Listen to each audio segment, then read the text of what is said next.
هل نشاهد حمد الله ممكن يعود إلى المنتخب المغربي بعد بروزه في الدوري السعودي؟ أصدقائي مرحبا بكم في فيديو جديد ديال القناة ديالكم صيدو سبور. كنتمنى تكونوا بخير وعلى خير. إخوان، في هذا الفيديو غادي نشوفوا ربيع العفوي غادي يقول لنا الرأي ديالو على التشكيلة ديال المنتخب المغربي المحتملة في كأس العالم، وشكون هو المهاجم اللي يقدر يقود المنتخب المغربي، واش الكعبي ولا نصيري ولا شديرة.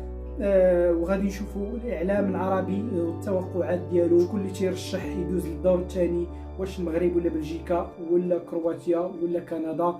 اصدقائي ما نحقش لكم الفيديو، نخليكم مع الفيديو. ان شاء الله باذن الله ان المنتخب المغربي يمر. انا اتمنى ان يتكرر تكرار ممكن 2014 حينما لم يتاهل المنتخب الايطالي والانجليزي في نفس المجموعه، كان الثالث والرابع. تيكون هذا هو نهايه ديال الفيديو ديال اليوم. كنتمنى يكون هذا الفيديو هذا الاعجاب ديالكم. خليوا لينا الاراء ديالكم والتعاليق ديالكم، راه حنا تنقراوها كلها. شكرا لكم، نتلاقاو في فيديو ما احسن من هذا ان شاء الله. شكرا لكم.